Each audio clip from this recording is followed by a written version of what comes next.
Syzygy, episode 105, Back to the Moon, 2023 edition.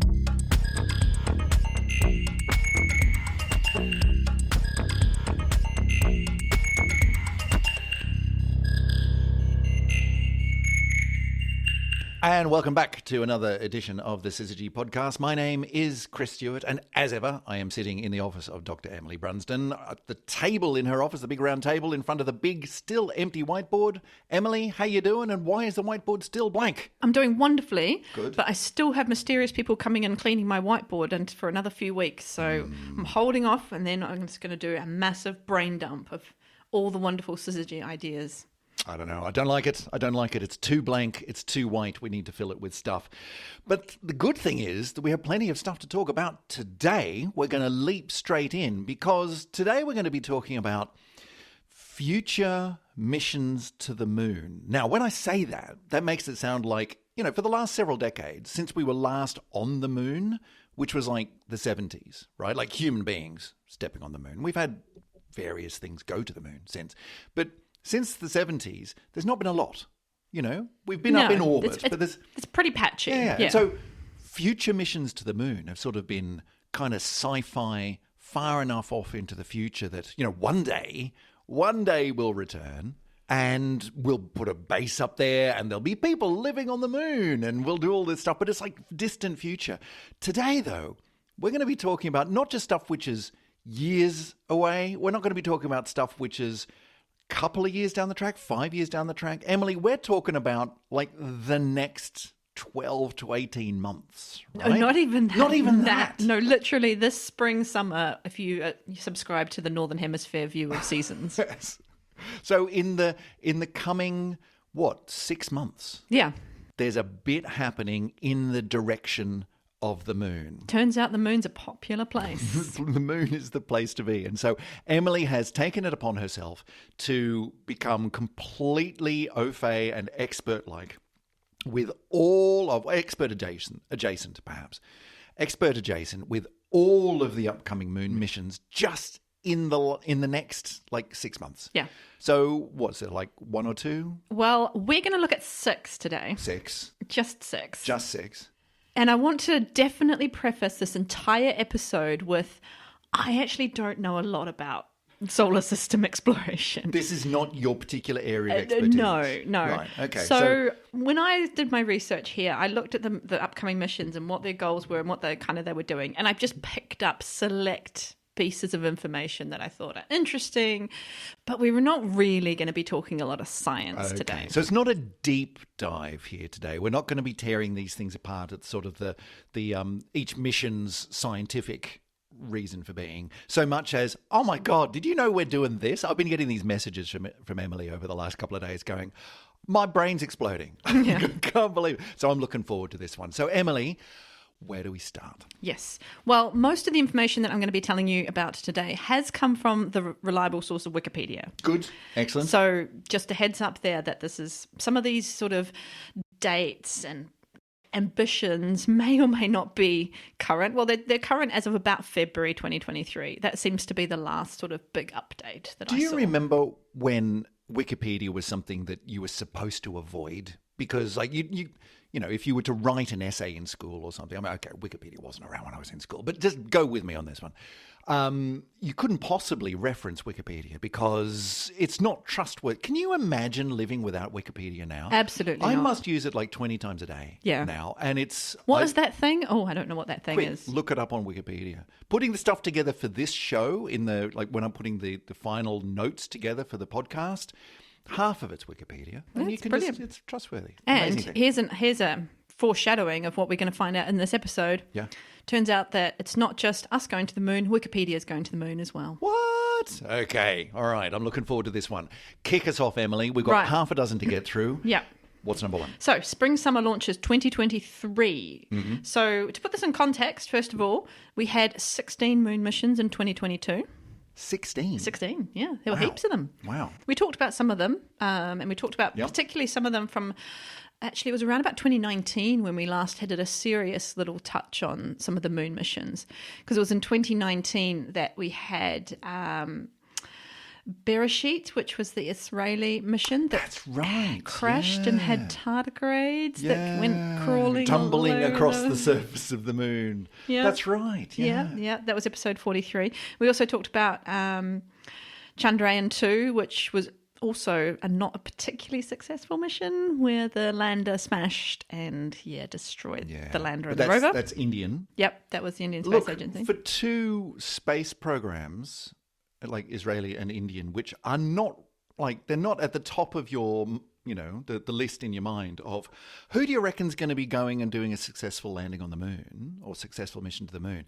They're not two of the ones that immediately come to mind. They're not the top two. So no. to get there at all. Oh, yeah, brilliant. When you consider that the lovely Mr. Musk blew up a rocket, successfully launched and then it blew up. And yes, I know that's a very different thing, but just launching something is hard. Oh, yeah. So getting to the moon, even if you crash into it, is a fair achievement. Yeah.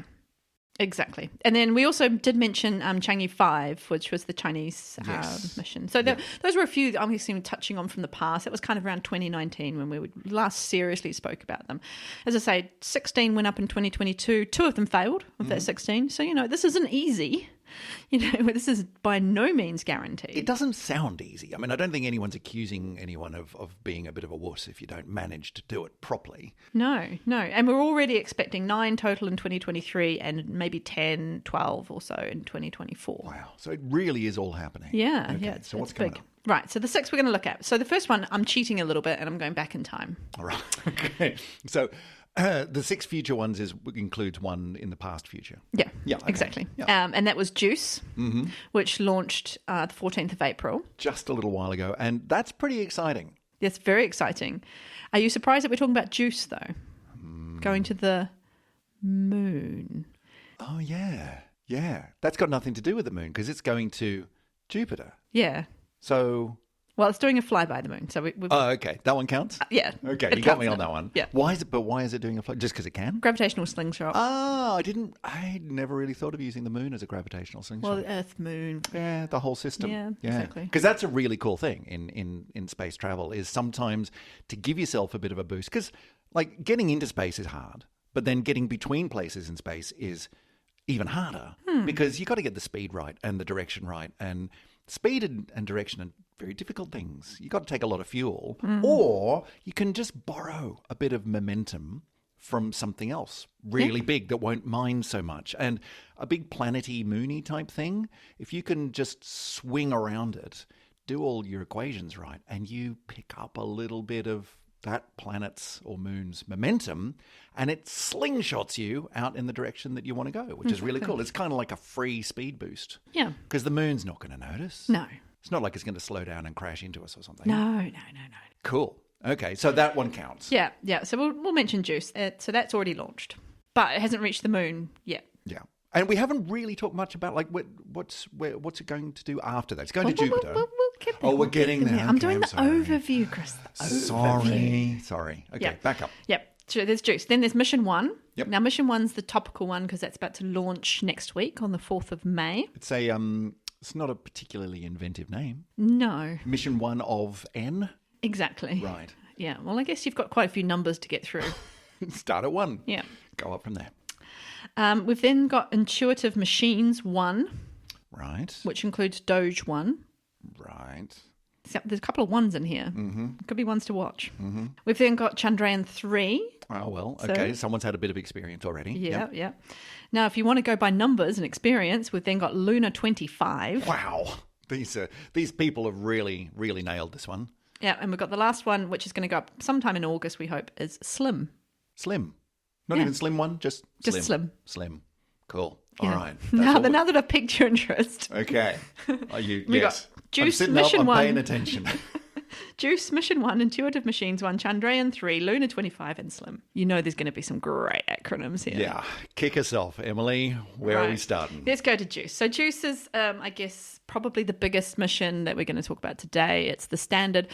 It's ESA, so the European Space Agency. These are big organisations doing big honkin' space science. Yeah, and like a proper astronomical mission, it's got a terrible acronym. Of course. So take me through it. JUICE. I don't even know how you make JUICE. Jupiter Icy Moons Explorer. Well, no, okay. JU for Jupiter. ICE for ice. It's IC. IC for ice. And then E for explorer. Yeah, just and forget we the moon. ignore the moon. And juice. You got juice. Yeah. Yeah. Look, in terms of astronomical acronyms, you could do worse. Oh, there's been many, many worse. Yeah, many worse. It's not my favourite, but just you in know. the last 10 episodes of this podcast, I think. Exactly. Yeah. So Jupiter Icy Moons Explorer. So it kind of does what it says in the tin. Yeah. It's going to look at the icy moons of Jupiter. And explore them. Yeah. Yeah. Exactly. What's it looking for? Which moons in particular? So we're going to Ganymede, Callisto, and Europa. Okay. Just to wave high, or is there something in particular that we're looking Oh, for? well, of course we're looking for life. Of course. Always looking for life. Yeah, because icy moon means, like, are we talking water icy? Well, mostly, yes. Yeah. And then icy on the surface, but probably has an enormous liquid ocean underneath. If that liquid ocean has got enough kind of energy, which it seems that they have, otherwise they wouldn't be liquid. So there must be an energy source there, whether that's kind of tidal interactions with Jupiter or indeed its own sort of self-volcanism, kind of extra stuff cooling down. So there's a possibility, therefore, that life could live in these deep oceans underneath the ice. Because that's the experience here on Earth, right? Is that anywhere where you've got the right kind of chemicals, and in particular sort of water and organic-y type things, and energy, like literally anywhere where you've got quantities of that, pretty much of any magnitude, you've got life. Yeah, which is pretty much everywhere, yeah, right? Like the whole planet. Yeah. So if it's possible somewhere else, these moons are a really good candidate. Exactly. What's your bet? What do you reckon? Are they going to find it? No. No. Okay. But, you know. Moving on. If you want to use it to, find out more wonderful stuff about moons in our solar system, I'm all on board. But you don't think we're going to dig up Jovian lunar life up there. Well, watch this space. Yeah, so it's exciting. So Callisto and Europa are kind of the ones, the not so much the flybys, but they're going to be the early ones to explore. And then JUICE is going to settle in a nice orbit around Ganymede and do some really close observations, looking for... It's got some imaging sensors. It's got altimeters on it, so it can look at the height of the features on the surface of the moon. It's looking at magnetic fields. It's looking at radar to look at the ice thickness. Jeez, they're packing it all in. I guess if you're going all that way, you want all the sensors. Exactly, Yeah. and it's ESA. This is a big, pathfinding mission. They're throwing a lot of money at it. Good, yeah. So that's very, very exciting. Yeah, and the point is, it's going to these other moons, but for today's episode, it's slingshotting. It's grabbing some of our moon's energy. Is it doing anything else as it goes past? It's not sort of using some of its sensors to have a look down. Possibly, and go, yeah. I didn't look in too much detail, but yeah, they're probably going to have a little test out of at least some of the cameras and things, I'd imagine. Would kind of make sense to do that where like, how long does it take light to get from us to Jupiter? Plenty, yeah. Right? And so if you need to do any little sort of corrections or sending of data or quick rewrite that bit of the program and fling it up there, it's easier to do that to the moon than it is to Jupiter. That's true. Anyway, what do I know? I'm sure they've got smarter people than me working on this one. They've got to figure it out. So JUICE is going to do a flyby of the moon next August. Okay. So it's already launched. So I counted its launch date as being this year, but the flyby is next August. Mm-hmm. And then it's going to reach Jupiter in... Hang on. What's it doing in the meantime then? It's just hanging around. It's building up in its orbit. So, it takes a while. It's not just, I'd had in my head, like, it just does a single, off it goes. But no, this stuff takes forever. Oh, right. This stuff's hard. Yeah. I mean, you think how long it takes to get to Mars. Yeah, well, yeah. Jupiter's even like twice as far. Goodness. Yeah. Okay. So we're not expecting to arrive until July 2031. 2031? What? Yeah.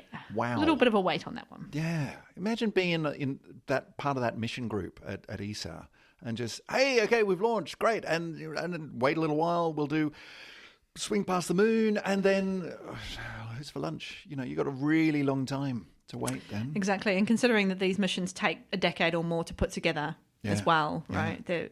You've got to have patience to be in this kind of field. This is long-term science. Okay, cool. Well, good luck, JUICE. Yep. Do your thing. Off we go to JUICE. So let's start with the proper launches. Okay. So ones that you, I guess, potentially can watch, several of them at least, on NASA, well, not Yeah, NASA yeah. TV, but whichever I don't know. TV. It'll be on Somebody's TV who's YouTube filming it, Live probably, somewhere on the internet. Yeah. And the first one is actually a really interesting one called Mission 1. Mission 1. Now, again, not a good name. I No. mean, it does what it says on the tin. It's our first mission. But so who is this? Who's Mission 1? So Mission 1 is largely a private company behind it, although it's got a couple of other bits and pieces They obviously as well. don't have terribly many particularly good PR people. No, they could have worked with marketing a little bit more on this one, perhaps. But the company's called Astrobiotic. Okay. So private company, but there's also some pretty significant input from UNAM. UNAM is the National Autonomous University of Mexico. Okay. And CMU, which is Carnegie Mellon University in the US. Okay. So Mission 1, Yep. what's it doing? When's it going and what's it doing? So it's going up on the 4th of May. Right. So just around the corner. Yeah. So it's an exciting launch. So it's got something called a peregrine as the lander. So peregrine's kind of the vehicle that will take all the stuff that's to the surface of the moon. Okay. And by say all the stuff, there are 28 payloads What? of stuff. That's a lot of boxes. Yeah. I'm imagining sort of, the back of a large SUV, just packing the stuff in there and launching it into orbit. 28 payloads, which come from 33 different suppliers. Wow. So it's interesting. I mean, 14 of the payloads of the 28 are NASA.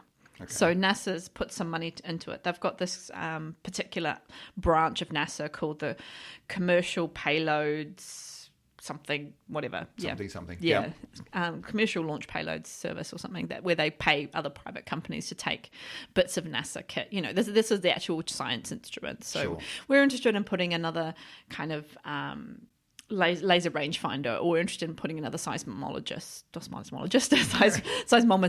on the moon, or whatever they want to do. These sort of small scale experiments, and they think, well, you're going to the moon, we'll pay you a little bit and you can take our stuff as well. So does it all sort of go up there like, in a big crate, or is there a robotic arm that carefully sort of unloads them all and spreads them out on the surface? Like, what's going on here? I think it's pretty rudimentary. I think it's kind of opens up and sort of just drops all the stuff and it all just tumbles out across something like that. Yeah. So it's crazy. But yeah, so and amongst all these payloads, I picked out some of the interesting bits because I thought let's look at some of the you should be aware of what we as humanity are currently sending to the moon. Do I want to know this? Some of it's downright weird. Okay. Right. So there are 6 rovers as part of this payload. Right. Which is quite interesting. Maybe those 6 rovers can help to drive the other bits around. Well, maybe. And they'll just have a little bulldozer shovel to sort of push things off. Yeah, all the other ones just get to hook onto the back of it, just get dragged. I can see that. That'd be good. They're generally called micro rovers, although there is one in particular that's quite interesting which is a nano rover. Nano rover. I'm already imagining quite small for micro. How big do you have to be a nano rover on the moon? And second question, isn't the moon really dusty? You wouldn't want to be too nano, you'd just get buried in dust. And it's really sticky dust too. It is very sticky. I've seen the movies. Yeah. I'm really worried for this nano rover now.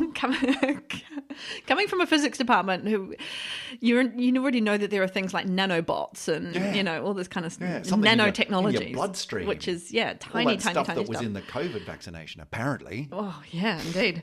The nano rovers, I will rest your assurance, they're about the size of a shoebox.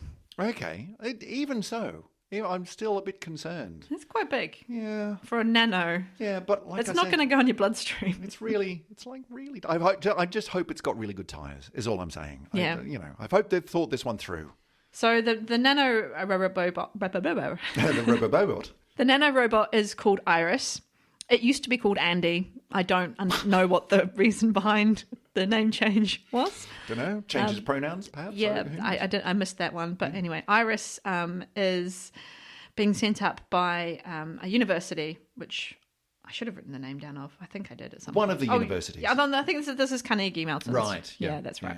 This is their one. So yeah, about 2 kilos, the size of a shoebox, and it's a proof of concept. Right. You know, It's going to drive around. Yeah. Is this presumably like radio controlled from down on Earth? People are driving it around, or is it just going to go and do its own thing? No, yeah, it's not autonomous. I don't think. That'd be cool. Yeah, it's not quite at the next Not kind quite of there. Okay. Curiosity or the next Perseverance, but hey ho.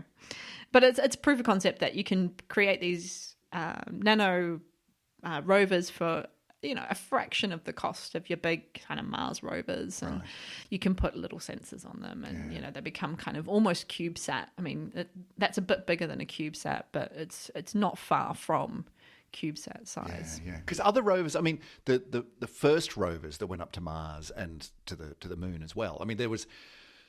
When people went to the moon, some of the later missions, they actually had buggies and stuff when they got to try, like golf buggies style things, right? And that's reasonably large. It's like a mini moke almost on the moon. But some of the first Mars rovers were actually quite small, quite diddy. They were sort of, kids' pedal car sized. Yeah, maybe the size of this table, right? And then up to the more modern ones, which are actually fairly sizable things because they got a lot of stuff on them. But the first ones were relatively small. But this is even smaller than that. This is because small is good, right? If you're going a really long way, the bigger and heavier you are, the harder it is to get you off the Earth and into orbit and to the other end of the, where you want to go. Exactly. So small is good. So if we can send something that can actually drive around, then that's great. Yeah, exactly. And so you can make these, things quite cheaply. They can be single purpose. They can, even if you only need them for a few days on the lunar surface, then they can do their job and then they're done. I'm still worried for Iris, though. I don't know. I'm not going to sleep well tonight. Iris, the rover formerly known as Andy. Yes. There's a story there. Someone knows. If you know, Someone knows. Listeners, if you know why, tell us. We want to know. Yeah. Right, so we've got some rovers going up there. We've got loads of little instruments. As I said, NASA's putting up a bunch of these things because they can, and it's easy for them to do so. So that's cool. The other thing and this is the rabbit hole that I kind of went down a little bit too far, I suspect. You haven't got a lot of work done over the last couple of days, other than this, have you? No. Right. But that's okay, because I can tell you now with great enthusiasm what some of the other payloads are on this. Go on then. Peregrine lander. On Mission 1's Peregrine lander. There's a whole category in the payload system of time capsules. Oh, good. To what? To just be a record of where we are. Well, in arguably the end time. Is this what we're doing? All I can figure out is that it's a general send your tat to the moon. Oh, really? Do we know what any of the tat is? Oh, there is plenty of tat. Oh, good. You're saying this with a great degree of enthusiasm. I don't like this. I don't like where this is going. So some of the time capsules include something called the Lunar Library. Yeah. Which this is something that includes a lot of the written works of somebody decided that is good literature. Sure. Okay. That's Someone had to perhaps make a that subjective decision. It's but like, Carl Sagan choosing a whole bunch of stuff to put on the Voyager. We've got to choose something which is representative. Someone's got to make that choice. Yep. Now, that Lunar Library includes the entirety of Wikipedia in English. Wow. That's quite a lot. Yeah. So I'm presuming that's on a USB. I was about to say, this hasn't been printed out. No. That's a lot. Yes. Yeah. So that's going up there. That'd fill up your CubeSat real quick. Yeah. There's also some Bitcoin going up. Great. Good. Well, I'm pleased about that. Yeah. Can we send all of it up? Maybe not quite, but there's some of it going up. And there's this one project which I got quite interested in called the DHL Moonbox. DHL. Now, DHL being the shipping company. Courier shipping company. Are they sending up a thing where you can open the little thing in the front and stick your mail in so that when we do go to the moon, there'll be a DHL van driving past at 10 o'clock in the morning to pick up your stuff to take back home? Is this the kind of thing? Like what? Not quite. It's a box full of sections, compartments where people have bought individual little slots and just put their tat in it. Good. Excellent. Yes. Yeah. Yeah. That was definitely worth the fuel. Well, what's in there? So yeah, there's all sorts of stuff in there. You could have a look. Mostly you can see actually who's bought it rather than exactly what the contents might be. But purchases of little sections of the DHL Moonbox include a few schools. Mm-hmm. Includes something called Belgium to the Moon. We don't actually have a space program, but we do have a spot in the DHL box, so that's almost the same. So I don't know if they're going to put the entirety of Belgium up there. It's unclear to me what that means. Just a waffle and some really good beer. Yeah, and I just getting on board with the cryptocurrency. Some Dogecoin are going up, and yeah. Swear to God, like I'm on board with the school thing. I think the sort of the PR and the outreach of getting schools involved with this, I think that's money well spent. I think the Wikipedia thing, okay, as representation in English, of course, of the world's knowledge, that's not a bad choice. Dogecoin, really? I mean, what is that representing other than just sheer futility and bloody... It's not the last time I'm going to talk about cryptocurrencies in today's podcast. No, it's not. Can I go home now? It gets worse. Great. Good. Yeah. Exciting. Stay with us, listeners. This is going to be fun. So they filled up this particular one that's going up next month. That's great. They are taking subscriptions if you want to purchase a bit of moon box for, I guess it would be mission 2. Right. Okay. From the low price of $460. Well, look, I mean, it depends how much space that gets you. A few cubic centimetres, perhaps. What would you put in it? Well, I've thought about my... Of course you have. I'm just thinking about this now and I've got nothing. There's all sorts of suggestions on the websites, because you can buy little boxes of different sizes. And presumably there are things you can't send. You can't send anything digital, electronic, transmitting, right. etc. That would mess things up a bit. But after that, it just seems like there's a lot of kind of, you can send your wedding ring, or you can send, your dead dog's old collar, or or your dead dog. First, I don't know. First stuffed animal on the moon. So I think what I'm going to do is I'm going to get one of my son's socks and send that. That would be my choice. I like it because, having encountered your son's affinity for socks the other day, I think that'd be a special quite keen thing. on socks. Yeah. I mean, he might miss the sock, but, Well, he has got others.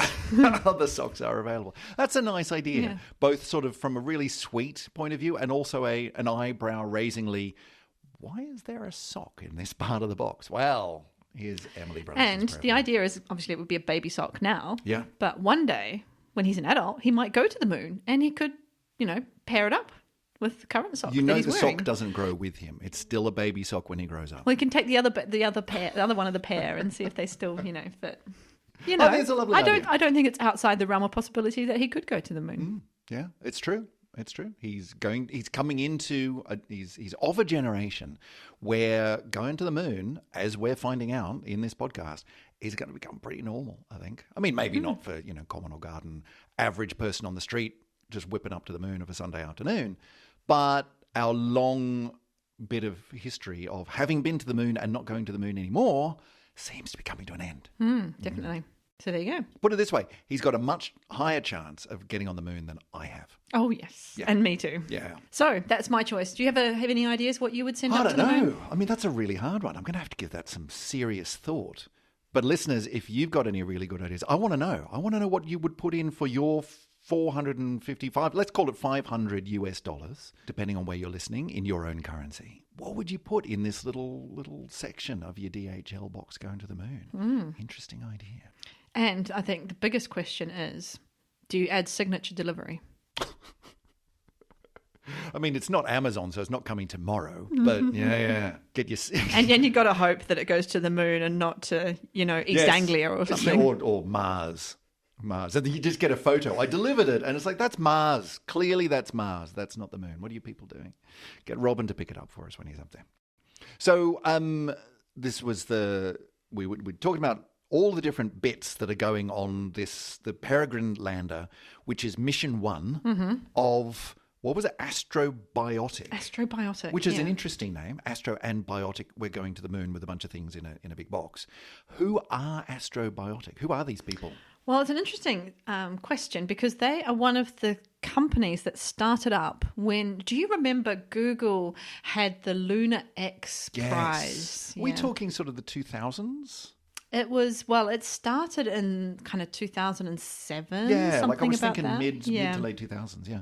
Yeah, so Google offered up $30 million US for the first company that could send a mission to the moon, land, and kind of go a particular distance, like 500 meters or something. Do its thing. Which, look, to you and me, 30 million is a lot of money. Going to the moon, you could burn through 30 million just putting the paperwork together. So, that's a real challenge. That's getting we're going to do this, but we're going to do it different. Exactly. So it was designed to be a technology kind of incentive to get people to build cheaper, more reliable, private-based technologies that would be able to be, I guess, used for more commercial purposes than perhaps, back because 2007, that's still, that was when you had NASA and ESA and not a huge amount else. Not a heck of a lot else. Yeah. And this is trying to sort of bootstrap not Apollo. We don't want another Apollo. We've got people who are capable of doing that and public money to burn. This is different. How are you going to do it? Exactly. 30 million on the table. So, I mean, in a way, the Lunar X Prize was a complete and utter failure because nobody got it. Right. They had to keep extending the deadline. In the end, but it got people thinking. Well, definitely. There were kind of 6-ish companies that had close enough to fruition ideas, plans, builds that it was kind of possible. But Google put a final end date on it. I think it was about end of March 2018. And said, basically, if you're not done by then, that's it, we're done. Yep. And 6 companies had launch dates, but none of them managed to get up, onto the moon by that time. Yeah. One company did make it in 2019, which was a company called Space IL. Mm-hmm. They got there. They kind of crashed. It didn't quite follow through, but No, but they got to the moon. So they got $1 million.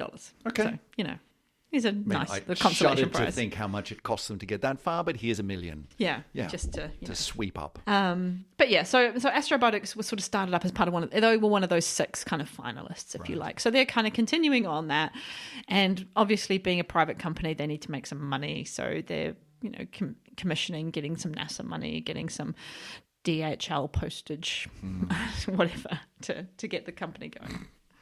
So that was kind of an interesting Do we know origin story. Why Astrobiotic? It's not a great name, I'll go with. No. Yeah. Anyway. Right, so then moving on to next mission. Now, if you didn't like Astrobiotic, do you like intuitive machines? It's not that I don't like Astrobiotic. I just raised eyebrow. Why Astrobiotic? There's a reason there. Anyway, what's this one? Intuitive machines. Intuitive machines. I like even less. Who are these people? I am one. Right. I am one is the mission. Yeah. Yeah, so another private company, they have 12 payloads, so a slightly more scaled back mission than mission 1. We're expecting a launch from them possibly in June of this year. So, and are they an American company? Where are they from? Yeah, I think they're mostly American. Yeah. I'm going to go with that. I didn't look where, into their deep dark origins. It's where the space is. Yeah. But yeah, so sort of semi-private company. Again, they're using some of this NASA funding to get so they're 12 payloads, 5 of them NASA instruments again. Now, probably the most talked about payload that they've got on there is one called Doge 1.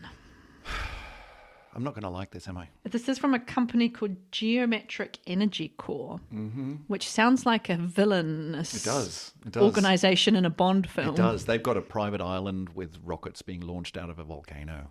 Yeah. Now, Doge 1 is a payload, which is about 40 kilos. It was paid for entirely by Dogecoin. Of course it was. Because why not? Why wouldn't you? Yeah. Why wouldn't you? I mean, other than all the reasons why you wouldn't. But, look, I could go on a rant. I'm not going to, but good on them. Well done. And, I mean, our good old mate, Elon, he's behind this. He's one of the people who's made Dogecoin from literal joke to, it's worth a fortune, mate. You should get into Dogecoin. It's great.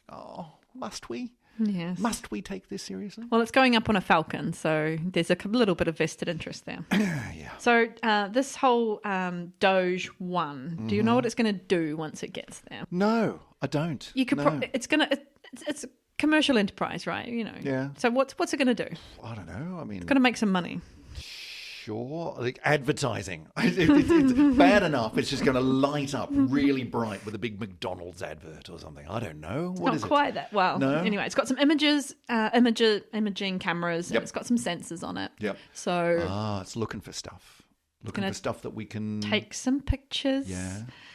And it's going to sell the NFTs. Oh, no, don't. Like, I was thinking at least, and I'm not in favor of this. I'm not saying it's better, but I was thinking at least, but surely, they're going to be looking around and going, that looks like that could be good for mining, or maybe there's some ice over there, or, something which is like worth something in the capitalist sense of worth something. But NFTs, really? NFTs. Really? So for viewers, listeners who don't know what Space Bros, NFTs are. really give me the just. Oh. I'm so glad we're doing this episode. So what's an NFT, Chris? NFT is. This is me beating my head against the microphone. An NFT is very, very briefly, it is to physical objects or electronic objects what cryptocurrency is to money. It's a way of attaching something which ties an identity and an ownership to something which normally couldn't have it in a trustworthy way, in the same way that cryptocurrency does, right? Cryptocurrency is just some ones and zeros, but they're definitely my ones and zeros. And the way that I can show that they're my ones and zeros is inarguable, right? All of our computers will agree, based on the system, that these are my ones and zeros. Similarly, if I've got a photo of a bit of the moon or a monkey or my own kneecap, I can attach to that something which we can all agree in a very clever mathematics. The mathematics is amazing. It's awesome. Mathematically, identifiably, that is my electronic thing. It doesn't stop anyone taking a copy of that picture of my knee or the monkey or the bit of the moon. Like, I can have a copy of that, but that's just a copy, in the same way that you can have a copy of the Mona Lisa, right? There is a Mona Lisa. I can have a picture of the Mona Lisa. But you can't copy the actual ones and zeros because they're my ones and zeros. And it's like, yeah, and? Yeah. My understanding with NFTs too is that they're not quite protected by the same laws and universal or international agreements as cryptocurrencies seem to be. That I'm not sure of. I think there's a little bit more goodwill that's going on behind the scenes for it, at least at the moment. It's not stopping people profiteering off it in an obscene way. No. In fact, I thought the NFT bubble had burst, but hey-ho. Probably had, but it's not going to stop people trying to flog pictures of the moon. But NFTs, I think, is a non-fungible token. Yeah. Token, yes. And no one knew what fungible meant until pictures of monkeys with digital signatures on them came along. Anyway, there we are. But if nothing else, what you should do, even if you don't care about Bitcoin, even if you don't care about NFTs, which I don't, you should go and learn how blockchain. You should go and learn how blockchain works. That's the maths. That is the interesting. Yeah. Oh, there's no denying the maths is fascinating and brilliant and amazing, and the people who came up with it deserve everything that comes their way. It's the way it's used to justify so much nonsense. Can't stand it. Anyway, good. So well, there you go. Yay. Doge one. So the first spacecraft entirely people. funded by cryptocurrency, which is going to be generating quote-unquote artwork that you can buy for some NFTs. Good. Yeah. Shall we move on? Please. So next one is a much more familiar territory for us. Yeah. We're talking about Chandrayaan 3. Yes, okay. So Chandrayaan 2, as we mentioned... Back on comfortable ground again. Earlier before, came from the Indian Space Research Organisation, ISRO. And Chandrayaan 2 had a very successful orbiter around the moon in 2019. However, had a rather catastrophic failure with their lander and hence this rover. was the one where they had the orbiter and then they dropped down the lander. Yeah, and the lander didn't something didn't went really go horribly well. wrong and it smashed into the moon at a stupid speed. And I mean, look, ambitious, and you got to break a few eggs to make a space omelette or something. Exactly. Yeah. So good old Indian Space Research Organisation. They've stood back up and they're saying, right, we're on to Chandrayaan 3. Yep. Basically, a carbon copy of Chandrayaan-2. We're going to try it again. Yep. We're going to learn from our mistakes, and we're going to do it Same right this lander, time. same rover. They're not doing the orbiter again because Right. already got an orbiter. I've already got one of those. Don't need another one of them. Yep. So That was the bit that worked. yeah.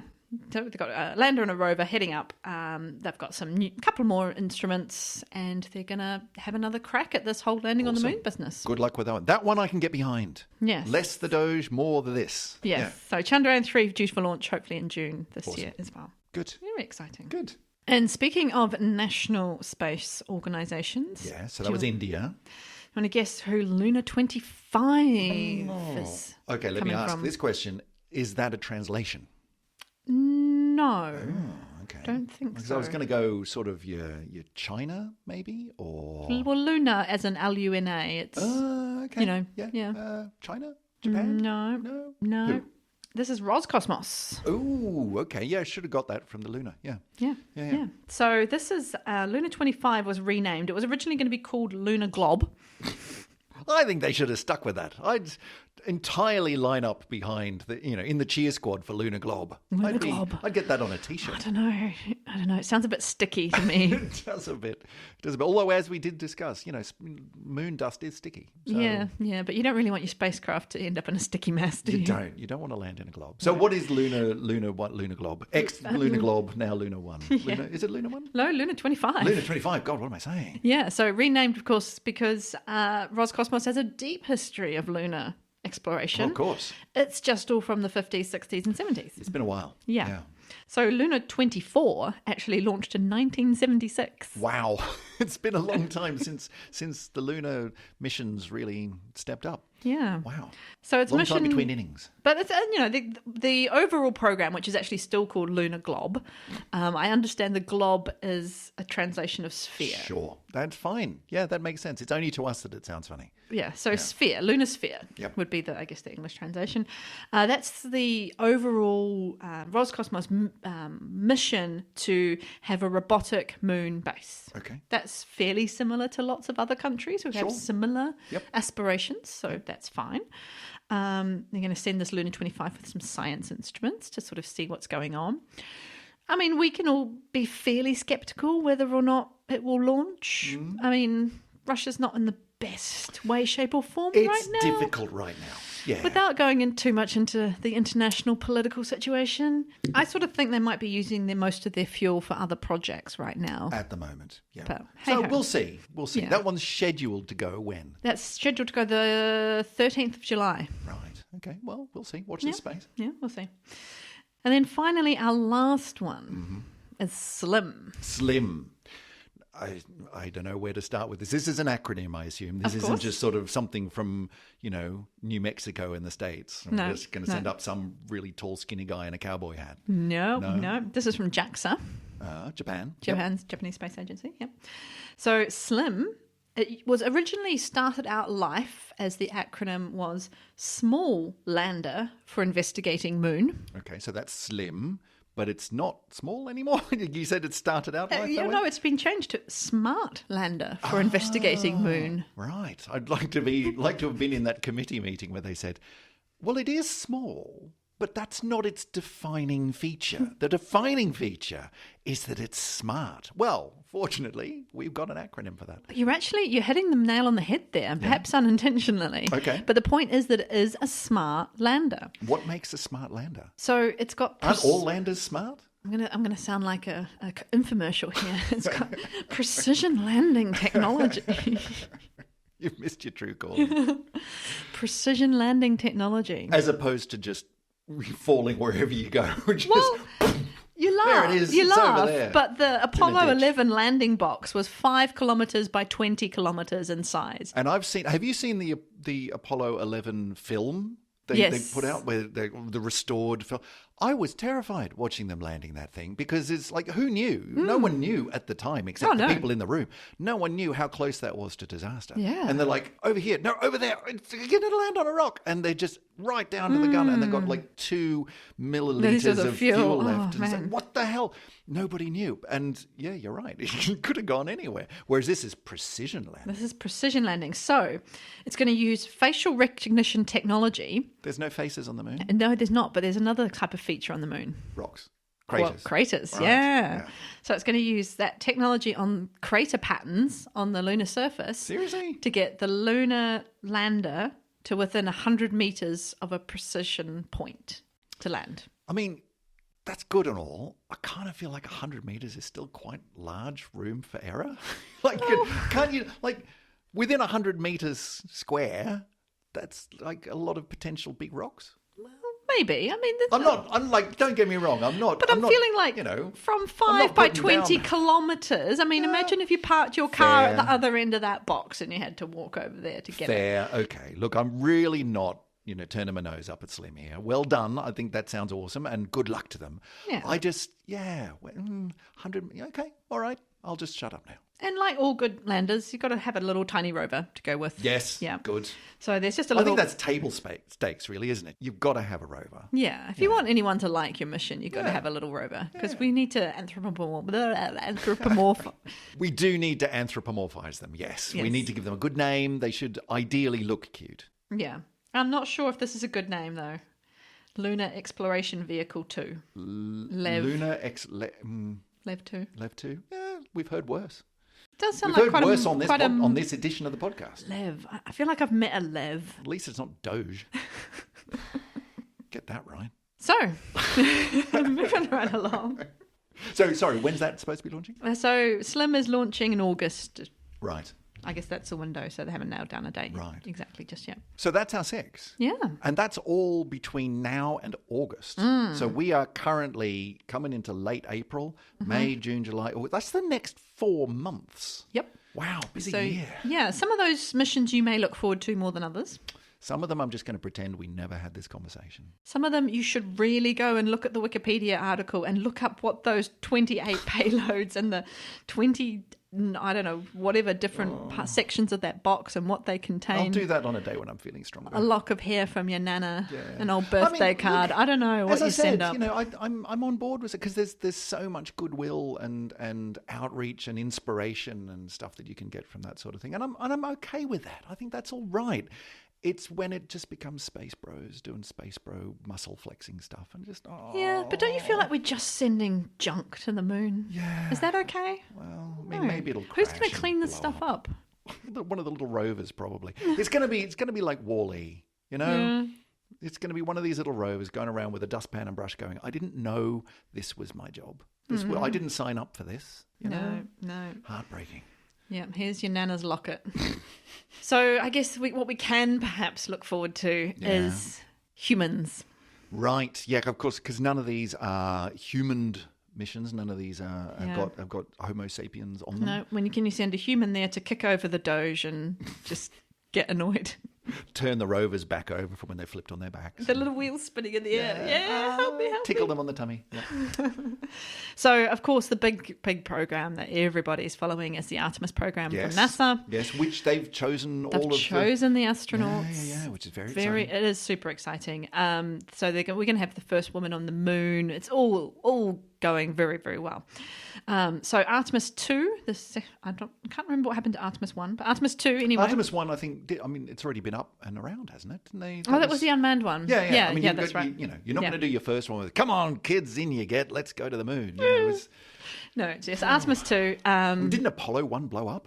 Pretty sure. I think Apollo 1 to like Several of 7 them or did. something. Including one of the ones that had people on board, which is tragic. But Hopefully we've learnt all those technological Well, you'd hope. lessons. Yeah. Anyway. So Artemis 2 is November 2024. That's a moon loop-de-loop, basically. Right, yep, Round the yep. back of the moon and back again. Yep, so not landing, not No. yet. We've still got a bit of a way to go, but we're going to send people up and around and back again. Yep.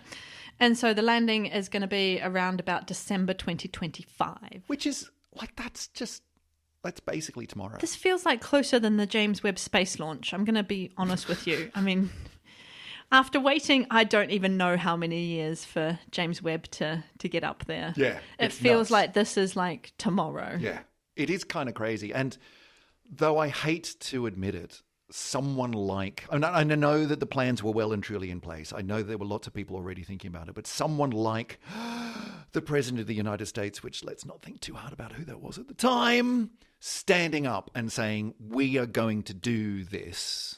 We're going to put someone on the moon." Kennedy, wasn't it? Well, no, Kennedy Yeah. back then, but I'm Oh, talking you mean this now? time. I'm Oh, talking yeah. this time. Donald Trump. And again, I know it wasn't his idea, and he wasn't the one. We'll edit that out. Don't worry. Yeah, don't worry. yeah. That never happened. But point is, someone saying, we're going to do it, puts a rocket underneath this and says, well, okay, I guess we are.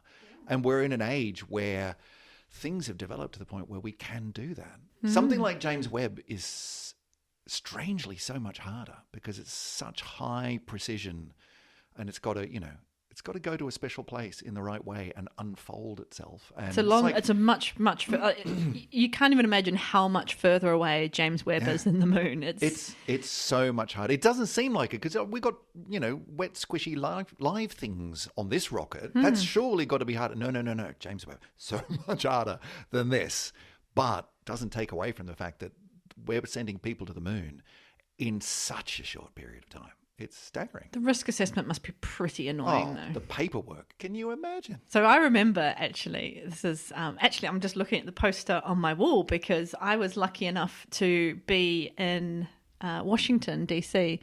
for the 50th anniversary of the moon landing. 2019. In 2019, of course. And that would have been a big parade. Oh, yeah. There was a lot of stuff. Yeah. NASA was all over that. Yeah. As you would imagine. Yeah. It was brilliant. America was doing the whole hands up if you've ever been a country that set foot on the moon. Oh, just us. Oh, okay. Good. Yeah. But they did it well and it was lovely. Look, all credit to them. Apart from the weird balloon foot coming down. That was odd. But anyway. Balloon foot. Yeah. Monty Python style. Well, yeah, actually, now that you mention it. I don't remember that. That's weird. Oh, yeah. Because it's the moon, it's the foot on the moon. So there was a big foot that was made out of balloons and it just kind of slowly lowered at the time. Yeah, I didn't see that bit. That's weird. Yeah, they probably didn't air that internationally for filming that one and just going, reasons. Yeah, no, edit that out. That didn't work. No, the weird balloon foot aside, everything else was brilliant. It worked in the storyboarding, but but the rest of it, and of course NASA's massive presence there, and they were talking loads about the Artemis program, and that's that was well underway by that point. And I remember just sort of thinking, yeah, okay, believe it when I see it. Yeah, I mean, I think we all were. When they were talking about, and we're going to be putting people back on the moon in 6 years. Really? I don't think you are. Really? There was a lot of skepticism. But it's, here we are. I'll eat my words now. It's steaming well forth. Yeah, I mean, if there are delays, at this point I can't imagine them being really long delays. Well, yeah, just so long as they don't go up on a starship, then they should be fine. Well, not one of the first ones. No. I think launching that and then having it blow up, you can claim that as success. Yeah. It didn't blow up on the launch pad. We got the first stage. Yeah. It's the rest of the really hard stuff that they've got to go. But, one step at a time. Yeah, and there's a lot of brilliant people working on that. Yeah. There's just not such a cool person at the top of it. Yeah. Can we put him on the top of it? Oh, could we get a petition together? Yeah, I think we could. Then again, if it works, do you want him to be the one? I might take that sacrifice. You take that risk? Oh, you're going to have fun editing out this one. There goes our Tesla sponsorship.